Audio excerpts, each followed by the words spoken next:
পরপর 2 দিন আমার নবীর সঙ্গে ঠাট্টা করছে বেটা ইহুদি। দেখি তৃতীয়বার আসে কিনা।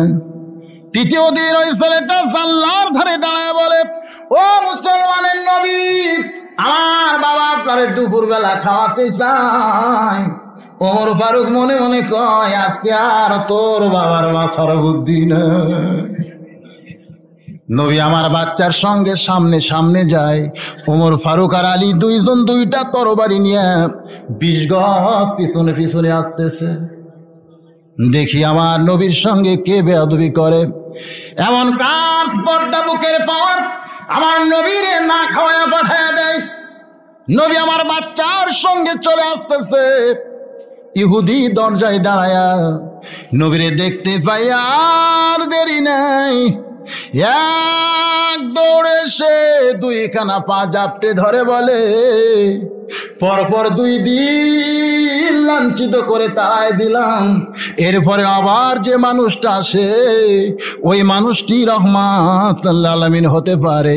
ওই মানুষটার জন্যই আল্লাহ ফাবিমা রাহমাতিন মিনাল্লাহ নাজিল করেছে। ও মুসলমানের নবী, আর দেরি নয়, আমারে পড়ায় দেন কলেমা লা ইলাহা ইল্লাল্লাহু মুহাম্মাদুর রাসূলুল্লাহ। নবী আমার মুস্কি হাসি দিলেন, পিছন দিকে না তাকায় বলে, আলী আর ওমর তরবারি কোথায়? সব করে ঢুকেছে। আলী আর ওমর, আমি রাসূল তোমাদের কাছে জানতে চাই, তরবারির শক্তি বেশি না নবীর সুন্নতের শক্তি বেশি? আমার নবীর আদর্শের দাম আছে না নাই? ফতে মক্কার দিনে সমস্ত মানুষ মক্কার দ্বারা ভয়ে ভয়ে দৌড় মারতেছে, সমান তালে দৌড়ায়। আজকে আব্দুল্লাহর এতিম ফোলা মদিনা ছেড়ে মক্কায় আইছে, আমাদের বাঁচার কোনো বুদ্ধি নাই।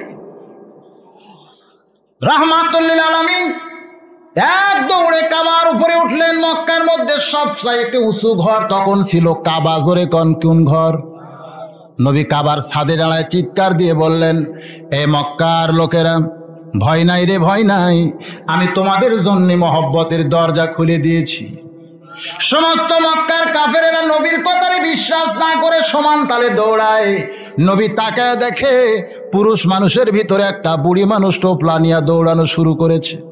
এত বড় টোপলা নিয়ে বুড়ি দৌড়াতে পারে না, একবার পড়ে যায় টোপলারেও ছাড়তে চায় না। নবী আমার লাভ দে নাই মা, বুড়ির সামনে দাঁড়ায় বলে, কেন গো বুড়ি মা, আজকের দিনে টোপলা নিয়ে কেন দৌড়ান? বুড়ি চিল্লায় বলে, বেটা তুমি কি জানো না, আব্দুল্লাহর এতিম পোলা মদিনা ছেড়ে মক্কায় আইছে, যারে পাইতেছে তারে ধরে মারতেছে। নবী কান্দে আর কয়, বুড়িমা তুমি কোনোদিন কি নবীরে দেখছো? বুড়ি বলতেছে, বালাই ষাট, এমন মানুষরে দেখলি আমি হার্ট ফেল করে মারা যাব।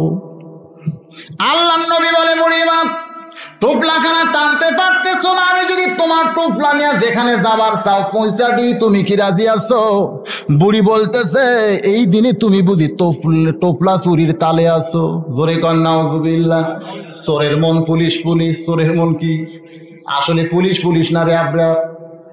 এখন বর্তমানে কি বলা লাগবে, চোরের মন। তুমি যদি টোপলা চুরির তালে আছো, নবী বলতেছে, বুড়িমা ঠিক আছে, আমি যদি টোপলাটা মাথায় রেখে আর আমার হাতটা যদি তোমারে ধরতে দেই, তুমি কি রাজি? বুড়ি খুশি হইয়া কয়, তাহলে কুলিও পাইলাম লাঠিও পাইলাম, তুমি আমার কুলি হইছ আবার লাঠি হবার চাও, আমার কোনো আপত্তি নাই। নবীর এক হাত বুড়িমা ধরেছে। নবী বুড়ির টোপলা মাথায় নিয়ে পাহাড়ের দিকে হাঁটতেছে। পাহাড়ের কিনারায় এসে একটা গুহা পাইয়া বুড়ি বলতেছে, বাবা আমার এলাকার সব মানুষ এই পাহাড়ের গুহায় লুকাইছে, আমি তো এখানেই থাকতে চাই, তুমি টোপলা নিয়ে আমার মধ্যে থাকতে চাও, আমার কোনো আপত্তি নাই। আল্লাহ নবী বলে, বুড়িমা আপনার টোপলা আপনি নিয়ে আমারে বিদায় দেন, আমি আপনার কাছে জানতে চাই, এই মুহূর্তে আপনার কি কোনো সন্তানাদি নাই? আপনারে বাদ দিয়া তারা কোথায় লুকাইছে? বুড়ি কান্দে আর বলে, বেটা আজকের দিনে কোনো সন্তান তার মা রে বাপরে চিনে না। কোন মায়ের সন্তান তুমি? আমার টোপলা বহায়া এই পাহাড়ের গুহায় পৌঁছা দিলে তোমার পরিচয় জানতে চাই। নবী বললেন, পরিচয় জানার কোনো দরকার নাই, কারণ পরিচয় যায় না বুড়ি যদি হার্ট ফেল করে মারা যায়। নবী পরিচয় না দিলে বুড়ি চিৎকার দেয়, ভালো মানুষ যদি দেখতে চাও একটাবার মাথা বের করে দেখে নাও। অসংখ্য মাথা পাহাড়ের গুহা থেকে বের করে দেখে, যার ভয়ে পাহাড়ের গুহায় লুকাইছি সেই মানুষটিরে ধরে আনছে বুড়িটা। বুড়ি মার বাঁচতে পারলাম না, ওই মানুষটি আব্দুল্লাহর এতিম পোলা, যার ভয়ে লুকাইছি। বুড়ি কান্দের কয় না রে না, এই মানুষ কোনোদিন মানুষে মারতে পারে না। আমার উদরের সন্তান আমার কথা মনে করে নাই, সাইডা লুকাইছে। এই মানুষটা আমার টোফলা কুলি হইয়া লাঠি হইয়া বহায়া দিছে। সত্যই যদি আব্দুল্লাহর এতিম পোলা হয়, আয় আয় তোরা বের হয়ে আয়। এই মানুষটি হলে রহমাতুল লিল আলামিন। বাজান রে, নবী আমার রহমাতুল লিল আলামিন ডাক দে বলে, রে তালহা, তোমার বাড়ির দরজায় আমি দাঁড়িয়ে আছি, তোমাকে ডাকতেছি, লব্বাইক লব্বাইক বলো। কেন বাড়ি খুলে এত দেরি করে বের হলে? ওমর ফারুক বলে, হুজুর আমারও একটা দাবি আছে। এই তালহার ছোট বাচ্চাকে দড়ি নিয়ে গোজার সঙ্গে বেঁধে রাখছে। নবী আমার কান্না শুরু করে বললেন, এই তালহা, 1 নম্বর ফজরের নামাজের সালাম ফিরায় বাড়ির দিকে কেন দৌড়াও? 2 নম্বর দরজায় এত ডাকার পরে কেন দরজা খুললে? 3 নম্বর তোমার সন্তানকে রশি দিয়া কেন বেঁধে রাখছো? তালহা কান্দের বলে, হুজুর আমার পরনে যে কাপড় দেখতেছেন, আমার গোটা বাড়ি এই একটি কাপড় ছাড়া আর কোনো কাপড় নাই, যেইটা পরে আল্লাহর সামনে দাঁড়ানো যায়। মাটির গর্ত করেছি, যেমন তেমন কাপড় পিছায়া ওই গর্তের মধ্যে বউটারে নামায়া দিয়া, ইয়া রাসূলুল্লাহ, আমি আপনার পিছনেই কাপড় পরে ফজরের নামাজ আদায় করেছি। নামাজ আদায় করার পরে আপনার পবিত্র মুখের ওয়াজ শোনা আর আপনার সঙ্গে যদি মোনাজাত করতে চাই, তাহলে পূর্ব দিকে সূর্য উদয় হয়ে আমার বিবিটার ফজরের নামাজ কাজা হয়ে যায়। ইয়া রাসূলুল্লাহ, মনের মধ্যে বড় আশা থাকার পরেও আমার বিবির নামাজটা কাজা না করার জন্য তড়িঘড়ি করে মসজিদ থেকে বাড়িতে আইসা আমার বিবির কাপড়খানা দিয়ে আমি গর্তের মধ্যে যেমন তেমন কাপড় পরে নাইমা পড়ছি। আমার বিবিটা কাপড় পরে ফজরের নামাজ আদায় করে যখন 2খানা হাত তুলে আল্লাহর কাছে কাঁদতেছে, আপনি তখন তালহা তালহা বলে দরজায় ডাকতেছে। আপনার ডাকটা শুনে উলঙ্গ হয়ে আপনার সামনে আসতেও আমার লজ্জা হয়। আমার বিবিটা আল্লাহর কাছে 2 হাত তুলে কাঁদতেছে, তারেও সেখান থেকে টাইনা গর্তে নামাতে আমার বড় ভয় হয়। আমার বিবিটার নামাজ শেষ হয়ে গেলে এক কানে গর্তে নামায় দেওয়ার পরনের কাপড় আমি পরে আপনার সামনে দাঁড়াইছি। আমার একমাত্র সন্তান আমার বাড়ির দরজায় যে গাছটা দেখতেছেন, এই গাছটা হলো ইহুদির গাছ। কয়েকদিন হলে গাছের খেজুরে পাক ধরেছে, সারা রাত টস টস করে পাকা খেজুর গাছের গোড়ায় পড়বে। আমি যখন ফজরের নামাজ পড়তে যাই, আমার এই ছোট বাচ্চাটা চেতন পাইয়া বের হইয়া যদি ইহুদির গাছের খেজুর খায়, আমার বড় ভয় হয়। আমি মুসলমান, আমার সন্তান ইহুদির গাছের খেজুর কেমনে খায়? এই ভয় হওয়ার কারণে ঘুমন্ত সন্তানকে ঘুম থেকে উঠায় রশি দিয়ে ওই গোজের সঙ্গে বেঁধে রাখছি। আমার সন্তানকে এখন পর্যন্ত রশি খোলার সুযোগ পাই নাই, আপনার সামনে দাঁড়ায় গেছি। এই মুহূর্তে আমি দড়িটা খুলতে চাই। নবী বলেন, তালহারে, তোমার ছেলে রশি তোমারে খোলা লাগবে না, আমি নবী নিজ হাতে খুলতে চাই। সাহাবীদের নিয়ে নবী আমার তালহার বাচ্চার কাছে দাঁড়ায়, তাকায় দেখে দড়ি দিয়া যেগুলো জায়গায় বাঁধছে, টানা হেঁচা করার কারণে প্রত্যেকটা জায়গা ছেলে ছেলে রক্ত বের হয়ে গেছে। নবী কান্দের কয়, তালহার মাসুম বাচ্চা, শোন রে বাবা শোন, তোর বাবা দড়ি লাগাইয়া ইহুদির গাছের খেজুর থেকে তোরে শুধু হেফাজত করেনি, তোর জন্য জাহান্নামের আগুন হারাম করেছে। সাইদ ইবনে আমের বলে, আমিরুল মুমিনিন, এই একটি মাত্র কাপড় ছাড়া এই দুনিয়ায় আমার এমন কোনো কাপড় নাই যেইটা পরে আমি কার্যালয়ে আসতে পারি। আমি মাসে একদিন বাজার করি, কি করি, এই কাপড়টা পরে আমি বাজারে যাই। বাজার করে তড়িঘড়ি আমি বাড়িতে চলে আসি। মনে করবেন না যে বাজারে গিয়ে আমি ঘন্টার পর ঘন্টা দেরি করি, কারণ আল্লাহর নবী বলেছেন মুসলমানের জন্য সবচাইতে দামি জায়গা হলো আল্লাহর ঘর, আর সবচাইতে খারাপ জায়গা হলো হাট বাজার। সবচাইতে দামি জায়গা কি আর সবচাইতে খারাপ জায়গা? আপনাদের কোন জায়গায় ভালো লাগে, মসজিদ না হাট বাজার? হাটের মধ্যে ঘন্টার পর ঘন্টা থাকে, কোনো মুসল্লির বিরক্ত হয় না, আর জুমার দিনে মসজিদে 8 ঘন্টাও মুসল্লি থাকবার চায় না। আমি কি ভুল বললাম ভাই? এরকম মুসল্লি আছে না নাই? এরকম বহু মুসল্লি আছে, জুমার দিনে দেখবেন মসজিদে যদিও যায় কিন্তু আর বসারও সাইজ নাই, সমানে বসে খালি ট্যাংরা মারতেছে, আছে না নাই? আরে বাজান সাইদ ইবনে আমের বলেন তড়িঘড়ি করে বাজার করে আমি বাড়িতে চলে আসি। আমার বিবির যতগুলো কাপড় আছে, আমার বিবি লুলা পঙ্গু হওয়ার কারণে তার কাপড়গুলো আমারই খাঁচতে হয়, আমার বাচ্চাদের কাপড়গুলো আমারে খাঁচতে হয়। আমার পরনের এই মোটা কাপড়, তখনকার যুগে কি টরি কাপড় ছিল? এরকম ভালো ভালো দামি কাপড় ছিল নাকি? চটের চাইতেও মোটা এই মোটা কাপড়টা আমারে খাঁচতে হয়। এই কাপড়টা বাকি দিনে শুকায় না, এই ভিজা কাপড়টা পরে আমি কার্যালয়ে আসতে সাহসও পাই না। এই কারণেই আমার মাসে একদিন মিস হয়ে যায়, আমি ইচ্ছা করে কোনোদিন মিস করি না। ইয়ামিনের জনগণ কান্দে, খলিফা হযরত ওমর কাঁদতেছে, চিল্লায় বলে রে সাইদ ইবনে আমের, তোমার বিরুদ্ধে 3 নম্বর অভিযোগ হলো মাঝে মধ্যে কার্যালয়ে তুমি বেহুশ হয়ে যাও, তোমার কি মির্কি ব্যারাম আছে আমি জানতে চাই। সাইদ ইবনে আমের বলেন, ইয়া আমিরুল মুমিনিন, আমার ভিতরে কোনো রোগ নাই। আমি যখন কাফের ছিলাম তখন নিজের চোখে দেখেছি মুসলমানের একজন কোরআনের হাফেজকে মক্কার কাফেরেরা চিটারি করে মদিনা থেকে ধরে আনছে। কি করে? খুব খেয়াল করে শোনা লাগবে, চিটারি করে। ভাইজান, তখন মক্কার নেতা ছিল আবু সুফিয়ান। মক্কার নেতাকে বদরের যুদ্ধে মুসলমানের বিজয় হলে কাফেরদের নেতৃত্ব দিছিল আবু সুফিয়ান। আবু সুফিয়ান একদিন মক্কার যুবকদেরকে কাছে ডাইকে বলল, তোমরা কি জানো আব্দুল্লাহর এতিম পোলা মদিনায় গিয়ে বসে নাই? দিন দিন ইসলামের পতাকার নিচে অসংখ্য মানুষ একত্র হচ্ছে, কোন সুবহানাল্লাহ। এভাবে চলতে থাকলে আমাদের নেতৃত্ব শেষ হয়ে যাবে। তো মুসলমানের নেতৃত্ব শূন্য করতে গেলে ওদের কাছ থেকে কোরআন কায়দা নিতে হবে। কি কায়দা নিতে হবে? এটা বলেছে আবু সুফিয়ান। কোরআনকে কায়দা নেওয়ার একটা বুদ্ধি হলো, তখনকার যুগে এরকম কোরআন ছিল? তখনকার যুগে কোরআন ছিল কোরআনের হাফেজ।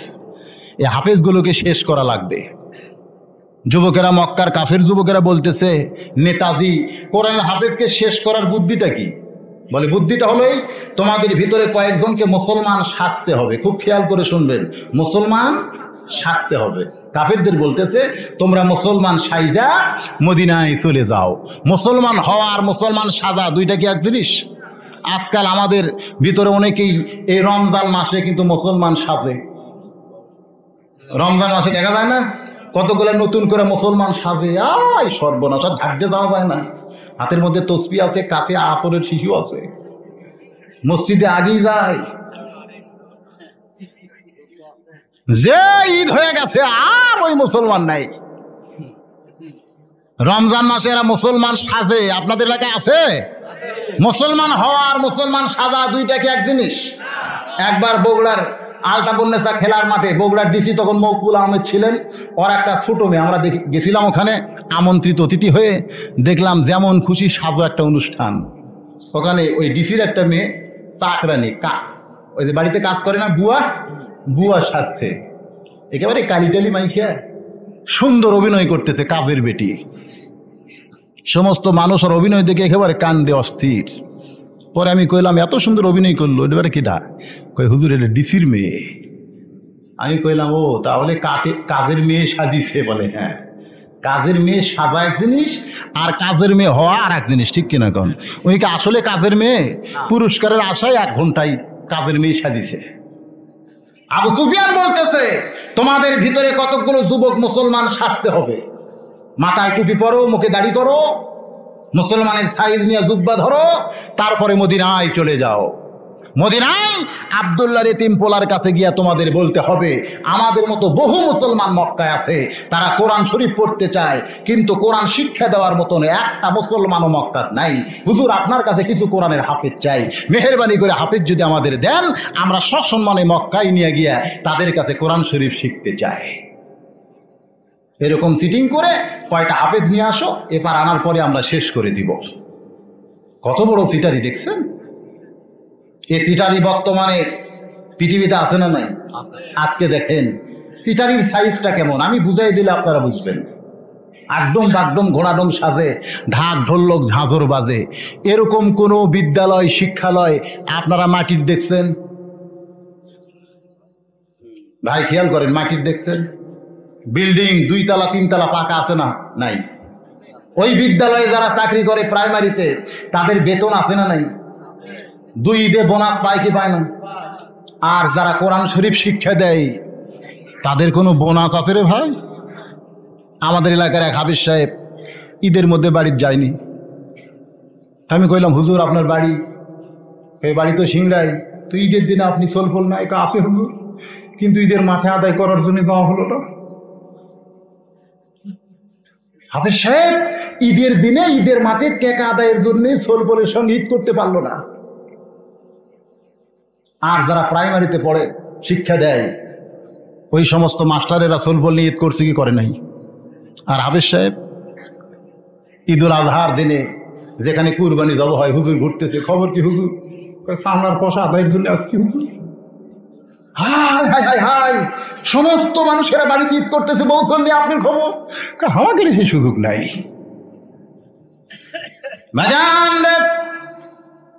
আল্লাহর কোরআনের শিক্ষা দেওয়া হয়, ওই শিক্ষালয়ের দিকে সরকারের নজর নাই।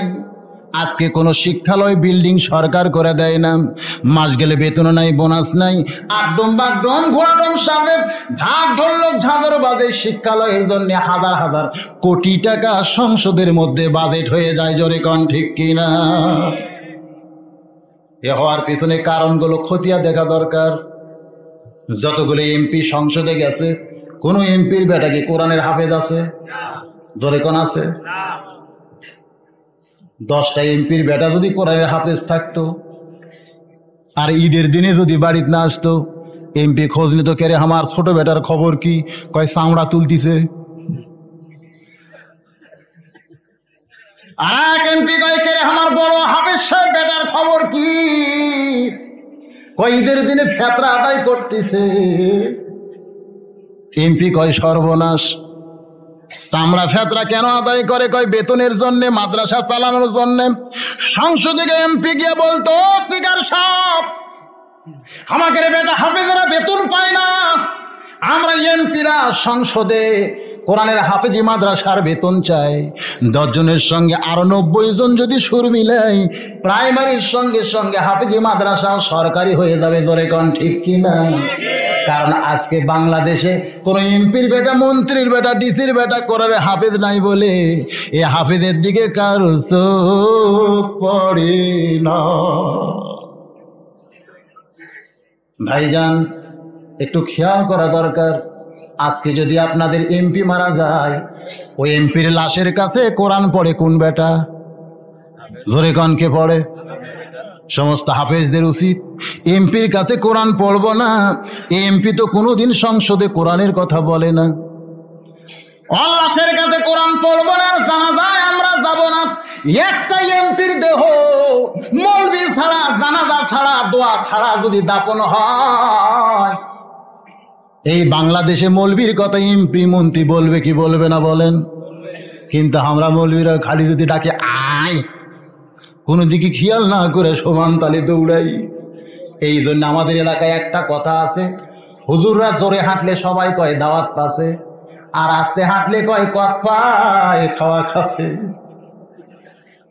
আমি কইলাম, হুজুরদের ব্যাপারে এরকম কথা কেন? কয় ছোট থেকে তো আমরা শুনতেছি, জোরে যদি হাঁটে তাহলে বিশ্বাস হচ্ছে হুজুর এক জায়গায় দাওয়াত পাচ্ছে, আর হুজুর আস্তে হাঁটলেই বুঝবে কতটাই খাওয়া খাচ্ছে, লড়বার পারতেছে না।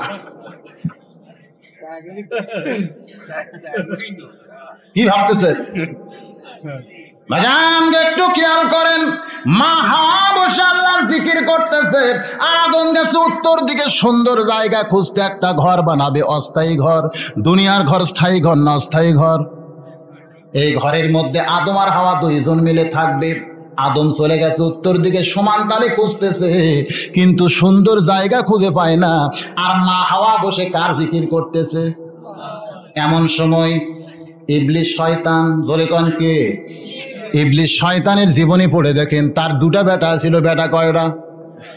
বাইহাকি শরীফের ভিতরে আছে ইবলিসের দুইটা বেটা। একটা বেটার নাম হলো আকিস, আর একটা বেটার নাম হলো খান্নাস। ইবলিসের বেটা কয়টা? পরিবার পরিকল্পনা করছে শয়তান। আরো জোরে কোন কে? শয়তানের চুল কয়টা? আজকে হামাকের চুল কয়টা? বুঝতেছেন না? নাম দিছে পরিবার পরিকল্পনা। দুটারে বেশি তিনটা লেওয়া যাবি না, একটা হলেই ভালো। একজন একটা নিছে, চুলফুল আবার পেটে আসতে পারে, এই জন্যই বউরে আবার, এর নাম কি কয়? পেট কাটার নাম কি? অপারেশন করে নিছে। কিছুদিন পর দেখা গেছে বেটাটা অ্যাক্সিডেন্টে মরছে। বাবু কান্দে, মাও কান্দে, শোল নাই। এক বেটা লিলু গেল কোথায়? কান্দার কেউ নেই। দুইটা সন্তান, একটা থাকে ঢাকায় আর একটা রাজশাহী লেখাপড়া করে। বাপ মা ঘরের ভিতরে ঘুষ ঘুষ করতেছে, ডানে ভাবে আব্বা খাওয়ার কেউ নাই। আমারে ডাক দিয়ে কয়, হুজুর দুইটা সোল, একটা ঢাকায় একটা রাজশাহী। আমি কইলাম ধারে ধরে কি কেউ নাই? কবে তোমাদের সওয়াল ফেরত আসবে? বলে লেখাপড়া শেষ হলে আসবে। আমি বললাম না, বইয়ের বুদ্ধি শুনে বাপ মার কাছে কোনোদিন আর আসবে না। আজকে বই নিয়ে পাগলা হয়েছে, চাকরি নিয়ে পাগলা, কিছুদিন পর যখন বিয়া করবা বুড়া বুড়ির মুকুট লাত্তি দিয়া চলে যাবে রে ভাই। বাপ মায়ে দেখার মতো দুনিয়াতে কেউ নাই, জোরে কন ঠিক কিনা? চার পাঁচটা ছয়টা যদি হয়, কয় খাওয়ান যাবে না, খাওয়ানোর মালিক কে? ওয়ামা মিন দাব্বাতিন ফিল আরদি ইল্লা আলাল্লাহি রিজকুহা। আমার আল্লাহ কোরআনে বলেছেন, পৃথিবীতে এমন কোন বিচরণশীল প্রাণী নাই যার রিজকের ব্যবস্থা আমি করি নাই। রিজকের ব্যবস্থা করার মালিক হলো আমার আল্লাহ। বিশ্বাস হয় না? ধরে কোন বিশ্বাস হয় না? রিজকের মালিক কে? আল্লাহ। এবারে আমি দেখলাম অনেক জমির ধানের গাছ আছে, কিন্তু ধান নাই, বের হচ্ছে না, সব পুড়ে যাচ্ছে।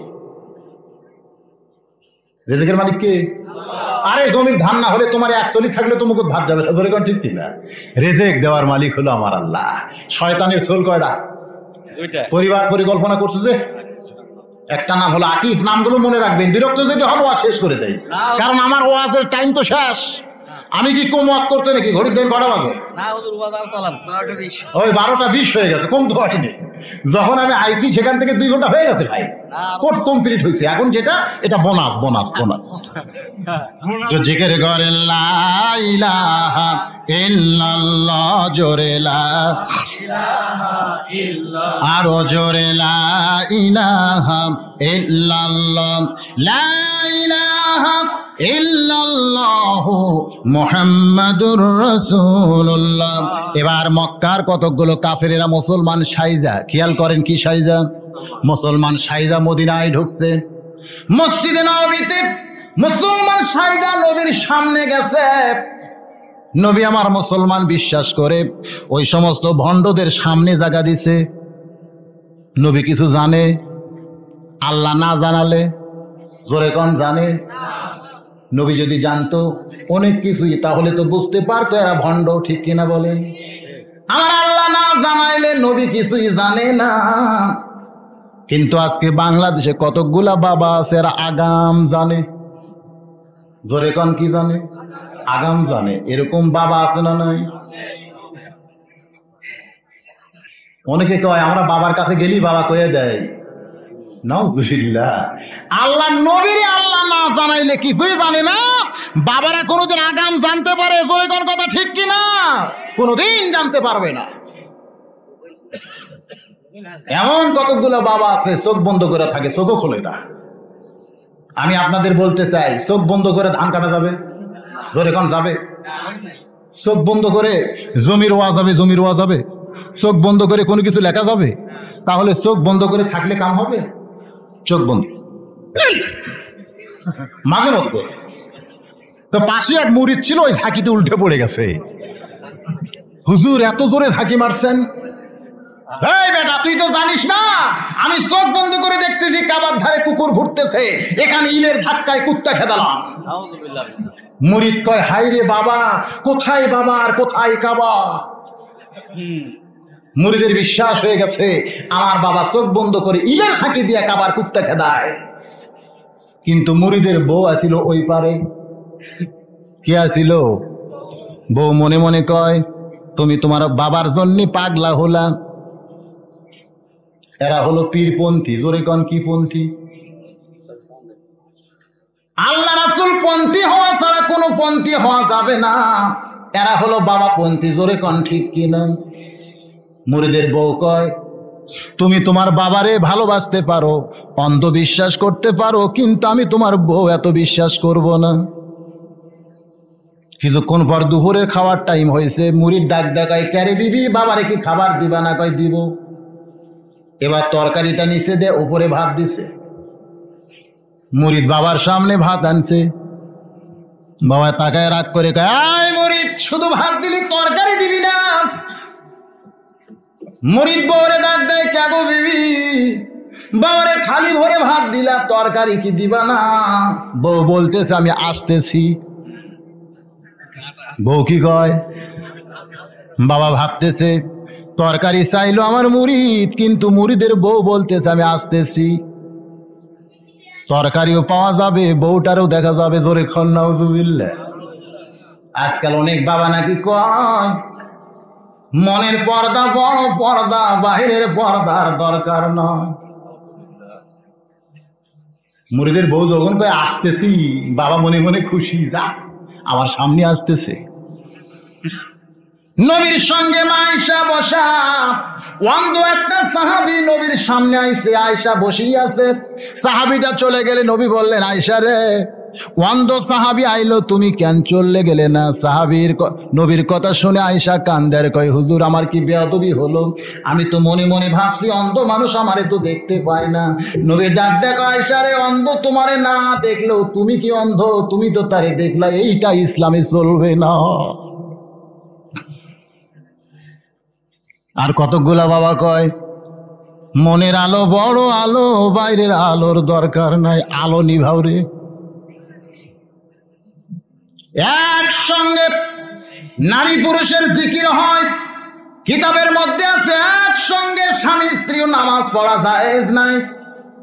নামাজ পড়তে গিয়া যদি স্বামীর মনে স্ত্রীর খেয়াল হয়, আমার আল্লাহর খেয়াল চলে যায়, তাহলে নামাজের মধ্যে কবিরা গুনার জন্ম হবে। জোরে কন ঠিক কিনা? স্বামী স্ত্রী একসঙ্গে নামাজ পড়া যায় না। কোন দলিলে তোমরা একসঙ্গে জিকির করতে চাও রে ভাইজান? পুরুষ আর নারী একসঙ্গে জিকির করা চলবে? জোরে কন চলবে? মনের পর্দা বড় পর্দা, বাইরের পর্দার দরকার নাই। মনের আলো বড় আলো, বাইরের আলোর দরকার নাই। আলো নিভাও রে। আলো নিভাই তখন অন্ধকার হয়ে গেছে, কাপড় খোলো রে। আপনাদের এলাকায় এমন বুঝি নাই? এই যে বিল দহরের আশেপাশে আমি কানে শুনছি, আনন্দনগর ওয়াজ করতে আইসা হুজুর, আমাদের এলাকায় নাকি নাড়িয়ার কিছু ফির আছে, নেড়িয়ে নেড়িয়ে। আপনাদের এলাকায় নাই, এই জন্য কথাটা অ্যাঙ্গেলে আপনাদের শোনায় দিলাম। বর্তমানে ডাইরেক্ট বলা জায়েজ নাই। ও আল্লাহর বান্দা, খেয়াল করেন, মুরিদের বউ বলতেছে আসতেছি। পীরটা মনে মনে খুশি হয়েছে। কিছুক্ষণ পর বউ ঝাঁটা নিয়ে আইছে।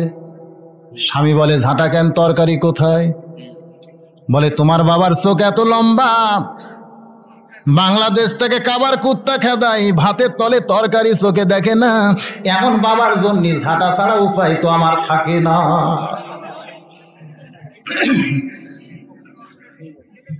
রে আল্লাহর বান্দারা, নবী আমারে না জানাইলে আল্লাহ কিছুই জানে না।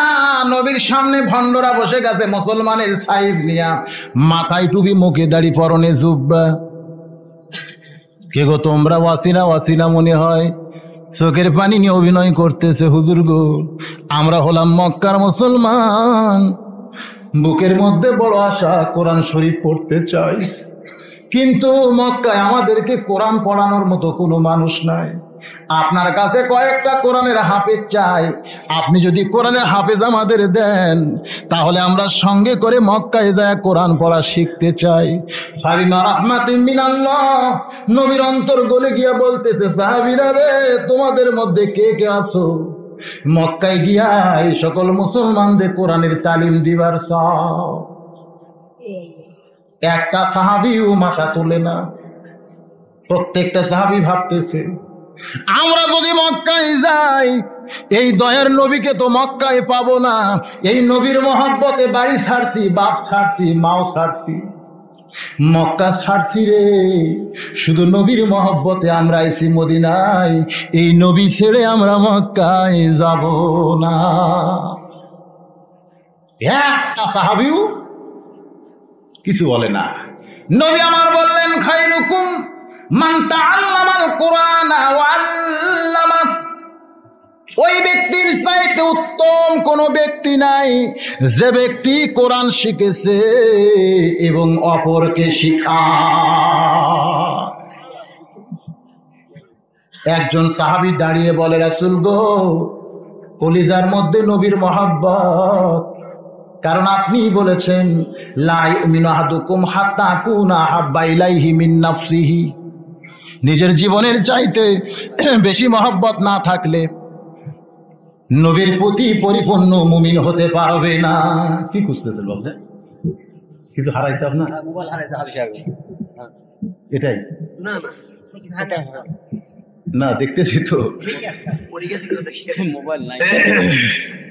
একটু জিকির করেন, লা ইলাহা ইল্লাল্লাহ, জোরে লা ইলাহা ইল্লাল্লাহ, জোরে লা ইলাহা লা ইলাহা ইল্লাল্লাহ মুহাম্মাদুর রাসূলুল্লাহ সাল্লাল্লাহু আলাইহি সাল্লাম। একজন সাহাবী দাঁড়ায় গেছে, কোরআনের হাফেজ, নাম হলো খুবাইব ইবনে আদিব। নাম কি? ইয়া রাসূলুল্লাহ, মদিনা ছেড়ে আপনারে ছেড়ে মক্কায় যাবার মন চায় না, কিন্তু আপনার সোনার জবানে শুনলাম ওই ব্যক্তির চাইতে উত্তম কোনো ব্যক্তি নাই যে কোরআন শিখেছে অপরকে শিখায়। কোরআন শিখানোর নিয়ত আমি মক্কায় যাবার চাই, আমি উত্তম মানুষের দরজা হাসিল করতে চাই। ভণ্ড মুসলমানরা খালি মাথা ঝোঁকায়, মক্কায় খুবাইব ইবনে আদি কোরআনের হাফেজ, কোরআন শিক্ষা দেওয়ার নিয়তে ভণ্ড মুসলমানের সঙ্গে মক্কায় আসে। মদিনার বর্ডার ছেড়ে যখন মক্কায় ঢুকছে, সমস্ত ভণ্ডরা মিস কল দিয়া, কোথায় মোবাইলের সাউন্ড হলো ভাই? মোবাইল তো নিচে, এখানে মোবাইল হারা ফেলাইছে।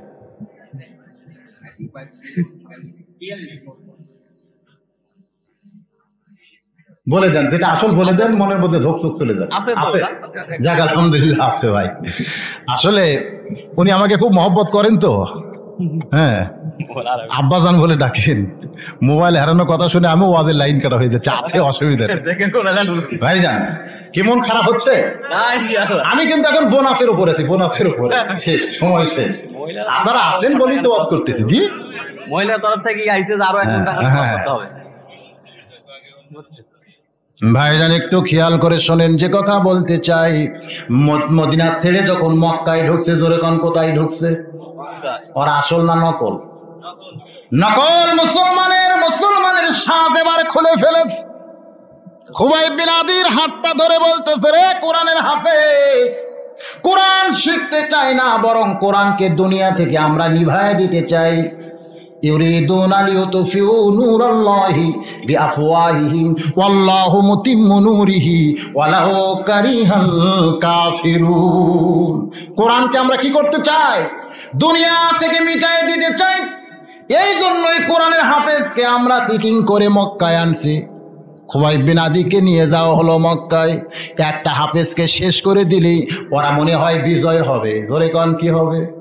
সাইদ ইবনে আমির বলেন, আমি তখন কাফের ছিলাম, আমি নিজের চোখেই দেখলাম আমাদের নেতা আবু সুফিয়ান ওই কোরআনের হাফেজ খুবাইব বিন আদিকে বিরাট একটা টেজের উপরে নিয়ে আসলো। গলার মধ্যে শিকল লাগাইছে, হাতের মধ্যে বেড়ি। আবু সুফিয়ান চিল্লায় বলে, রে মক্কার লোকেরা, তাকায় দেখো, মুহাম্মাদের একজন অনুসারী কোরআনের হাফেজকে আমরা গ্রেফতার করেছি। তোমাদের সামনে তাকে হত্যা করা হবে, শেষ করা হবে। হাজার হাজার কাফেরেরা খুবাইবের দিকে তাকায় আছে।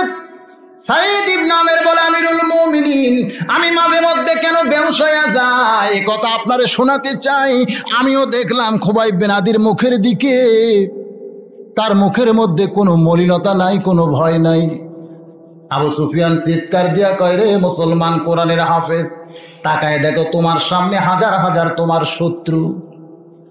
আমি যদি হুকুম দেই ওরা তোমাকে শেষ করে দিবে, তোমার আর বাঁচার বুদ্ধি থাকবে না। কোরআন থেকে খুবাইব চিৎকার দিয়া তেলাওয়াত করে, ওয়ালা তাকুলু লিমান ইউকতালু ফি সাবিলিল্লাহি আমওয়াতুন বাল আহইয়াউ ওয়ালাকিন লা তাশউরুন।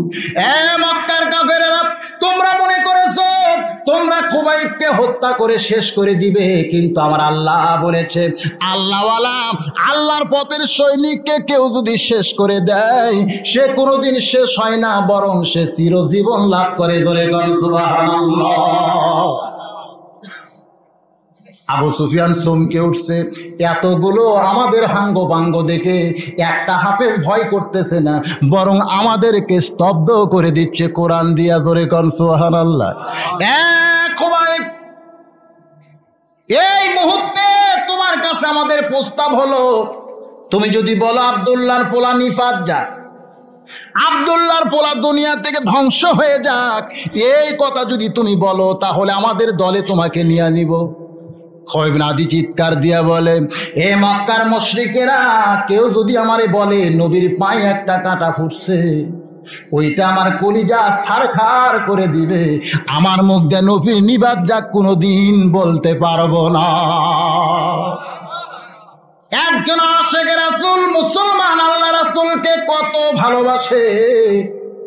বাজান রে, সাইদ ইবনে আমির বলে, এবার আমাদের নেতা আবু সুফিয়ান বলল, খুবাইব, এই মুহূর্তে তোমাকে আমরা শেষ করে দিব। দুনিয়া থেকে বিদায় হওয়ার পূর্বে আমাদের কাছে যদি তোমার কিছু চাওয়া থাকে তাহলে বলো। আজকে বাংলাদেশে যখন ফাঁসি দেওয়া হয়, ফাঁসির আগে আসামিকে বলা হয়, তোমার মন যদি ভালো কিছু খাইতে চায় বলো, তোমার মনে যদি কোনো আশা থাকে তাহলে আমাদের শোনাও, এরকম বলা হয় কি হয় না? খুবাইব, এখনই শেষ করা হবে, মরার আগে যদি কিছু চাওয়ার থাকে তাহলে চাও। খুবাইব চিৎকার করে বলে, ইয়াকা নাবুদু ওয়া ইয়াকা নাস্তাইন। একজন আল্লাহর বান্দা ইবাদত করে যার, সে আল্লাহর কাছে সাহায্য চায়, অন্য কারো কাছে সাহায্য চাওয়ার অধিকার কোনো মুসলমানের নয়। সাইদ ইবনে আমির বলেন, আবু সুফিয়ান, এবার আমাদের নেতা বলেছে, রে মক্কার লোকেরা, এই কোরআনের হাফেজ খুবাইবের সমস্ত অঙ্গ প্রত্যঙ্গ আমি তোমাদের কাছে বিক্রি করলাম। কে হাত নিবা, কে পা নিবা, কে কান নিবা, কে খুবাইবের মাথাটা কিনবা? এক একজন কাফের এক একটা অঙ্গ প্রত্যঙ্গ কিনে নিছে। হাত যিনি কিনে নিছে মক্কার কাফের, আবু সুফিয়ান চিল্লায় বলে, তার হাতটা দেহ থেকে কেটে নিয়ে চলে যাও। বলার সঙ্গে সঙ্গে একজন কাফের ধারালো ছুরি নিয়ে টেজের দিকে আসতেছে। সাইদ ইবনে আমির বলেন, আমি যদিও কাফের, আমার দিলটা থরথর করে কাঁপতেছে। এটা কেমন মানবতা, এটা কেমন মানুষের চরিত্র? কাফের বেঈমান কোনোদিন মানুষের চরিত্র গ্রহণ করতে পারে না, যেমন আমেরিকার ডবল গো। জোরে কোন ঠিক কিনা? বাজান রে, ফিলিস্তিনের মুসলমানকে সমান তালে ইসরায়েলের কাফেরেরা মারতেছে, একটা দিনও আমেরিকা কোনো কথা বলে না। আর ইসরায়েলের একটা ইহুদি যদি মারা যায়, গোটা আমেরিকা গজে ওঠে। জোরে কোন ঠিক কিনা? রে আল্লাহর বান্দারা, কাফেরদের কলিজার মধ্যে কোনো দয়া নাই, মায়া নাই। যায়, আজকে আফগানিস্তানে হাজার হাজার তালেবান মরে যায়, আর ওরা বলে জঙ্গি মরতেছে। কি মরতেছে? মনে হয় এরা মানুষ না। একটাবারও বলে না তালেবানের আজকে আফগানিস্তানের মানুষ মরতেছে, একটাবারও বলে না। যতবার খবর দেয় ততবার বলে জঙ্গি মরতেছে। জোরে কোন ঠিক কিনা? আল্লাহর বান্দারা, আবু সুফিয়ান কাফেরদের নেতা, কোরআনের হাফেজের দেহের অঙ্গ প্রত্যঙ্গ বিক্রি করছে। একটা কাফের তরবারি নিয়ে হাতটা কাটতে আইছে। সাইদ ইবনে আমির বলেন, আমি চমকে উঠে দেখতেছি সত্যই তাই, এক আঘাতে খোবাইবের দেহ থেকে একটা হাত কাটা হলো। হাতটা খোবাইবের সামনে ফেলে দেওয়া হয়েছে। কোরআনের হাফেজের দিকে তাকায় আছি, মুখটা বিড়বিড় করে কি যেন পড়তেছে। আবু সুফিয়ান বলে, খোবাইব রে, এখনো তোমার দেহের একটা হাত, বাকি সব অঙ্গ প্রত্যঙ্গ তো ঠিক আছে। এখনো যদি বলো আব্দুল্লাহর পোলা নিপাত যাক, আর তোমার কোনো অঙ্গ প্রত্যঙ্গ কাটা হবে না, বরং তোমাকে চিকিৎসা করে সুস্থ করা হবে।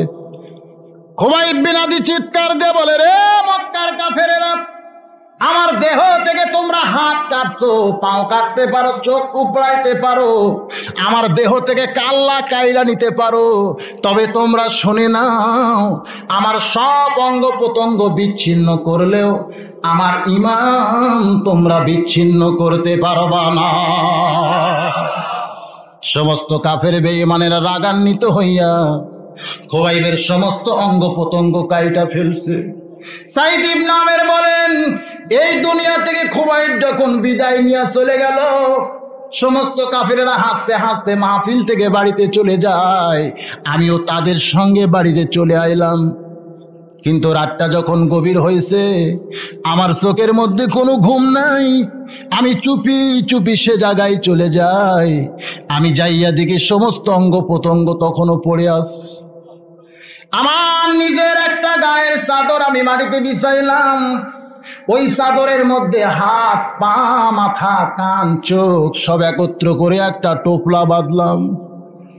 এ মক্কায় থাকবো না রে, যে মক্কায় একজন মানুষকে টুকরা টুকরা করা হয়। এ বাংলাদেশেও ঢাকার বুকে একটা মানুষকে মারার পরেও ৭০টা টুকরা করে ৭০ জায়গায় ফেলে দেয়। ধরে কোন ঠিক কিনা? যে দেশে টুকরা টুকরা মানুষকে করে কেউ আফসোস করে না মক্কায় থাকবো না। টোপলাটা গাঠুরি করে সাইদ ইবনে আমির বলে, আমিরুল মুমিনিন, আমি যদিও কাফের, খোবাইব বিন আদি কোরআনের হাফেজের দেহখানা আমার চাদরের মধ্যে গোস্তের টোপলা করে আমি মদিনার দিকে রাস্তা নিলাম। মক্কা থেকে মদিনা হলো ২৫০ মাইল দূরে। কত মাইল? ৩৭০ কিলো মক্কা থেকে মদিনা, কয়েকদিনের রাস্তা। কিন্তু আল্লাহর নামে যখন পা বাড়ালাম, কে যেন আমার পায়ের নিচে হাত দিয়া মদিনার মসজিদ নববীর সামনে আমারে হাজির করে দিল। আমি যখন মসজিদ নববীর দরজায়, আল্লাহর নবী আস্তে করে উঠাইয়া দুইখানা হাত বাড়ায়া বলে, একজন জান্নাতে গেছে আর একজন জান্নাতে রাস্তায় পা বাড়াইছে। সমস্ত সাহাবীরা বলে, ইয়া রাসূলুল্লাহ, আমরা বুঝতে পারলাম না কে জান্নাতে গেল আর কে জান্নাতের দরজায় পা বাড়াইছে। নবী আমার বলে, সাহাবীরা, কোরআনকে শিক্ষা দেওয়ার নিয়তে কোরআনের হাফেজ মক্কায় গেল। আজকে সেই হাফেজটা সাইদ ইবনে আমিরের কান্দে গোস্তের টোপলা হয়েছিল। আমার সাহাবীরা রে, খোবাইব বিন আদি দুনিয়া ছেড়ে জান্নাতে গেছে, আর সাইদ ইবনে আমির মক্কা ছেড়ে মদিনায় ইসলামের দরজায় পা দিয়া জান্নাতি গাড়ির প্যাসেঞ্জার হয়েছে। সাইদ ইবনে আমির বলেন, আমিরুল মুমিনিন কার্যালয়ে কাজ করতে করতে যখন খোবাইব বিন আদির ওই চিত্র আমার সামনে ভেসে ওঠে, আমি আর কোনো কাজ কাম করতে পারি না। আমি অস্থির হয়ে বেহুশ হইয়া যাই। আমার ভিতরে কোনো মিরকি ব্যারাম নাই।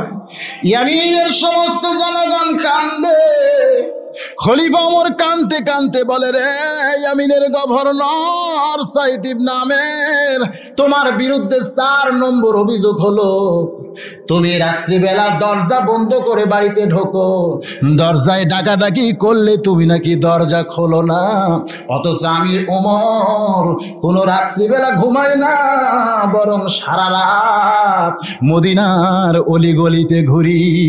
সুবহানাল্লাহ।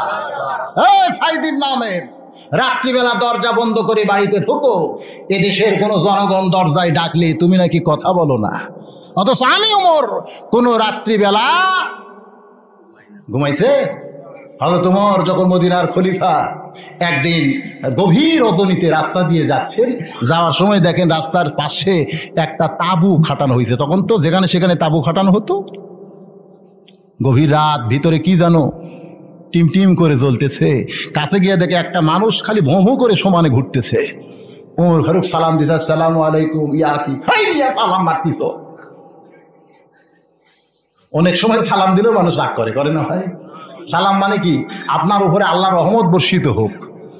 সালাম মারতে শুনিয়া আমি যাচ্ছিলাম অমুক জায়গায়, আমার বউ ছিল আমার সাথে, আমার বউয়ের পেটে বাচ্চা আছে, প্রসব বেদনা উঠছে, তাঁবুর মধ্যে আমার বউ সমানতলে কাঁদতেছে, আমি স্বামী হইয়া পাগলা হয়ে গেছি, করার কিছু নাই, কান্দা ছাড়া বুদ্ধি নাই। ওমর ফারুক বলতেছে, ভাই অত চিন্তা করেন কেন, একটু ধৈর্য ধরেন। বাড়িতে এসে বউরে ডাকলেন, আব্দুল্লাহর মা, বেহেশতে যাবো না? সুবহানাল্লাহ। বউরে কি কয়, আব্দুল্লাহর মা, বেহেশতে যাবো না? কি গো স্বামী, বেহেশত কি আপনার কাছে আছে নাকি? বলে, আসো, বেহেশতে যদি যাবার চাও তাহলে আসো। ওমর ফারুক নিজের বিবিকে গভীর রাতে হেজাবের অন্তরালে তাঁবুর মধ্যে ঢোকায় দিলেন। লোকটার সামনে দাঁড়ায় আছে, ভাইজান কোনো চিন্তা নাই। আধ ঘন্টা পরে ওমর ফারুকের বিবি তাঁবু থেকে মাথা বের করে বলতেছে, আমিরুল মুমিনিন, আপনার বন্ধুকে খবর দেন, সে কন্যা সন্তানের বাবা হইছে। লোকটা চমকে উঠছে, যেই কইছে আমিরুল মুমিনিন, আপনার ভাইকে খবর দেন, সে কি সন্তানের বাবা হইছে? কন্যা সন্তানের বাবা হইছে। লোকটা থরথর করে কাঁপে, সামনে দাঁড়ায় বলে, আমার বড় বেয়াদবি হইছে, আপনি হলেন মদিনার খলিফা, পৃথিবীর খলিফা গো, চিনতে পারি নাই, বিবির প্রসব বেদনায় অস্থির হয়েছিলাম, হুজুর গো আপনি আমারে মাফ করে দেন। বলে, ভাই তোমার মাফ চাওয়ার কোনো দরকার নাই, আমি আর বিবি এখন সসম্মানে ফিরে যাই। ওমর ফারুক বলে, সাইদ ইবনে আমের, রাত্রিবেলা আমি ঘুরি, আর তুমি দরজা বন্ধ করে কেমনে আরামের ঘুম দাও? সাইদ ইবনে আমের বলে, আমিরুল মুমিনিন, ওই আল্লাহর শপথ করে বলতেছি, আমার আল্লাহ বলেছেন, আল্লাহু লা তাখুযুহু সিনাতুন ওয়ালা নাওম। কোরআনে আছে না নাই? আল্লাহ আমার ঘুমায় না, তন্দ্রাও যায় না। ওই আল্লাহর ভয় যার কলিজায়, তার চোখ দিয়া সব সময় দর দর করে পানি পড়ে। যে চোখ দিয়া সব সময় পানি পড়ে, ওই চোখ কোনোদিন ঘুমায় না। 350 বছর আদম যখন রব্বানা যালামনা বলে কাঁদছে, তাফসীরে কবিরের মধ্যে লেখা আছে, একটা মুহূর্তের জন্য আদম ঘুমায়নি। 350 বছর ঘুম না পায় আমাদের আদি পিতা আদম যদি বাঁচতে পারে, একটা রাত ঘুম জায়গা কি বাঁচা যায় না? আমিরুল মুমিনিন, আমি ঘুমাই না, দিনের বেলা কার্যালয়ে কাজ করি, আমার বিবি বাচ্চার আশ ফারমাস শুনতে শুনতে আমার গোটা দিন চলে যায়। যদিও দিনের মধ্যে আমি ফজর, জোহর, আসর, মাগরিব পাই, কিন্তু এই নামাজের মধ্যে শুধু নামাজ আছে, কিন্তু আমার নামাজি নাই। সুবহানাল্লাহ বলেন। নামাজ আছে কিন্তু আমার নামাজি নাই। যেরকম আমরা বলি, খালি নামাজ পড়ে কাম হবে, এ কথা বলি না ভাই? খালি নামাজ পড়ে কাম হবে, ঠিকই তো কইছি। খালি খালি নামাজের কাম না। খালি নামাজ বোঝেন না? একটা হলো ভরা নামাজ, আর একটা হলো খালি নামাজ। আমার কথা বুঝতেছেন না? এ খালি বস্তার দাম আছে, খালি বস্তা। খালি খলির কোনো দাম আছে? খালি সিন্দুকের কোনো দাম আছে? সিন্দুক ভরা, বস্তা ভরা, খলি ভরা, তাহলে দাম আছে, ঠিক কিনা কোন? আমরা যে নামাজ পড়ি, এই নামাজটা কি নামাজ? খালি নামাজ। হাদিসে আছে বিস্তারিত, হুজুরি কলব ব্যতীত করছিন কালেও নামাজ তোর হবে না। জোরে গান সুবহানাল্লাহ। আরে হাদিস আছে বিস্তারিত, হুজুরি কলব ব্যতীত করছিন কালেও নামাজ তোর হবে না। তবে কেন গাও জোয়ারি, শুধু মানুষকে দেখাও নামাজ পড়ি। তবে কেন গাও জোয়ারি, শুধু মানুষকে দেখাও নামাজ পড়ি। ও তোমার সিদ্ধ বিদেশ ফসল ফলে না রে মুসল্লি, কেন তোমার অন্তরের চোখ করলা কানা। কয় আল্লাহ নামাজের জোরে ফায়ে সাকাত যাবে দূরে, পাক কোরআনে রয়ে আছে ঘোষণা, আছে না নাই? আল্লাহ কয় নামাজের জোরে ফায়ে সাকাত যাবে দূরে, পাক কোরআনে রয়ে আছে ঘোষণা। এখন আকাম কুকাম নামাজ রোজা একসাথে বান্দিয়া বোঝা, নামাজও পড়ে সুদ খায়, এরকম নামাজে আছে না নাই? একদিন নয়া দিগন্তের মধ্যে একটা কার্টুন লিখছে পেপারে, একজন চাকরা খুব ঘুষ খায়, বুঝলেন তো। রোজার দিন জোহরের নামাজের নিয়ত করছে, এমন সময় যে বেটা ঘুষ দিবে ও আইছে, তখন নামাজ পড়া শেষ, এখন তসবিহ তিলাওয়াত করতেছে।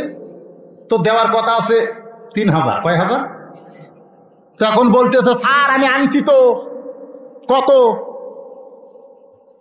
মুখ খুলতেছে না, মুখ দিয়ে তসবিহ ঠিকই হচ্ছে ইশারায়। 3000, ওই ঘুষ 3000 দিয়ে যাও, কিন্তু তসবিহ ঠিক আছে। এখন আকাম কুকাম নামাজ রোজা একসাথে বান্ধিয়া বোঝা, এখন আকাম কুকাম নামাজ রোজা একসাথে বান্ধিয়া বোঝা। জাহান্নামে দিয়াছ রওয়ানা রে মুসল্লি, কেন তোমার অন্তরের চোখ করলা কানা।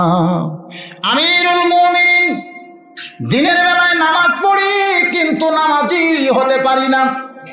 গভীর রজনীতে আমার কোনো কাম কাজ থাকে না।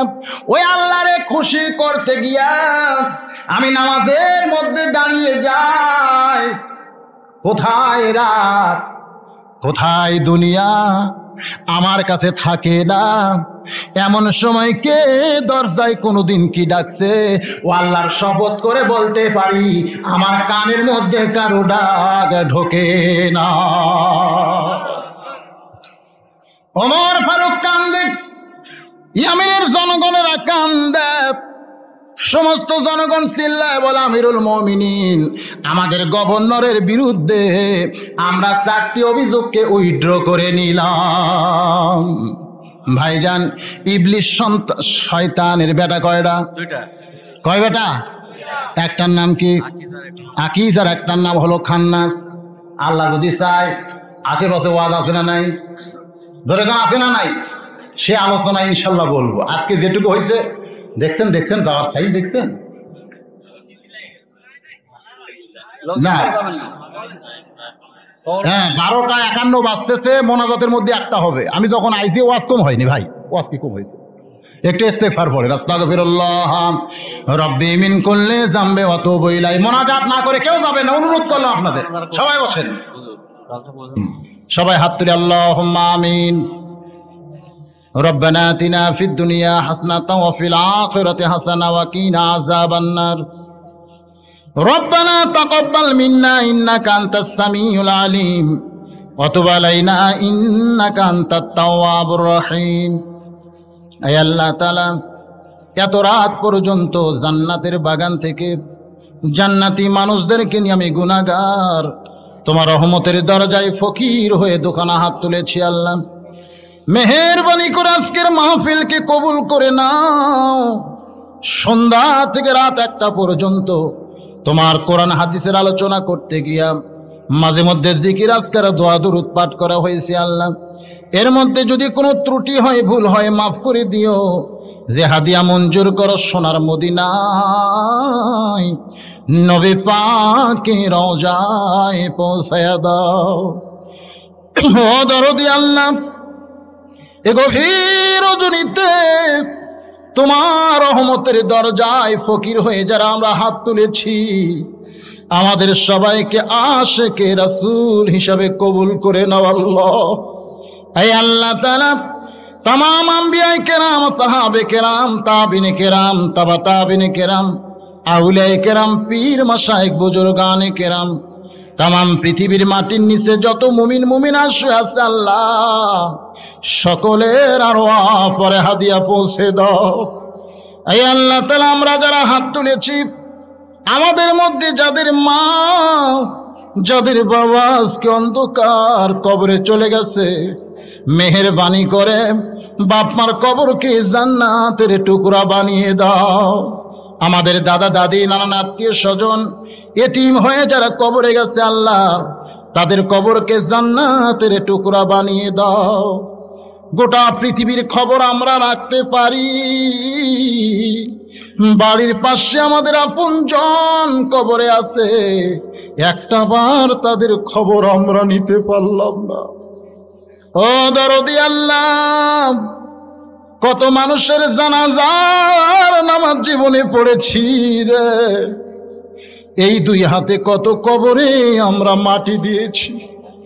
একদিন আমরা সবাই মরে যাব গো আল্লাহ, আমরা কেউ থাকবো না দুনিয়ায়। একদিন মসজিদের খাটনি আমাদের বাড়ির আঙ্গিনায় চলে আসবে, বড়ই পাতার গরম পানি আমাদের দেহে ঢালবে, রঙিন কাপড় খসায়া সাদা কাপড়ের কাপড়ে মুড়াইয়া দিবে। আমরা যেদিন মরে যাব গো আল্লাহ, সেদিন যেন জুমার দিন হয় আল্লাহ। যে মাসে আমরা মরে যাব, মাসটা যেন রমজান মাস হয়। রোজা থাকা অবস্থায় ইফতারের পূর্ব মুহূর্তে ইমানের সাথে, ইজ্জতের সাথে এই দুনিয়া থেকে যেন বিদায় নিতে পারি। আল্লাহ কবুল করে নাও। তোমার যে সমস্ত বান্দারা কষ্ট করে আজকের জান্নাতের বাগান লাগায় দিছে আল্লাহ, তাদের নেক নিয়ত নেক আশাকে পুরা করে দাও।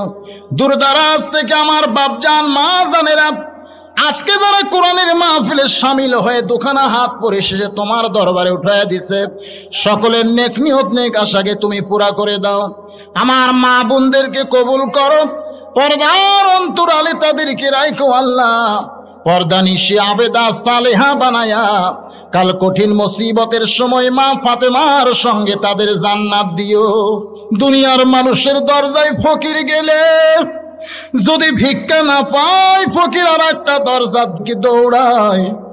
তুমি যদি ফিরাইয়া দাও, আর কোনো দরজা নাই। মনে বড় আশা নিয়াম তোমার দরবারে হাত তুলেছি, ও রহমান ও রহিম আল্লাহ, আমাদের মতো ফকিরকে তুমি ফিরাইয়া দিও না। মাওলা রে, তুমি কোরআনে বলেছ আম্মা সাইলা ফালা তানহার, ফকিরকে ফিরান যাবে না। এখন তুমি আমাদের মতো ফকিরকে যদি ফিরাইয়া দাও, কোথায় যাব গো আল্লাহ? মেহেরবানি করে দোয়া কবুল করে নাও। পৃথিবীর তামাম মুসলমানের প্রতি রহম করো, পাত্র এলাকার প্রতি রহম করো। আমার বাবা জানেরা, মা বোনেরা, ও দরদি আল্লাহ, তোমার দরবারে পরিশেষে বলি সবার নেক নিয়ত নেক আশাকে পুরা করে দাও। মরণ বেলায় আমাদের মুখের মধ্যে তুমি জারি রেখো লা ইলাহা ইল্লাল্লাহু মুহাম্মাদুর রাসূলুল্লাহ সাল্লাল্লাহু আলাইহি ওয়াসাল্লাম। আসসালামু আলাইকুম ওয়া রাহমাতুল্লাহি ওয়া বারাকাতুহু।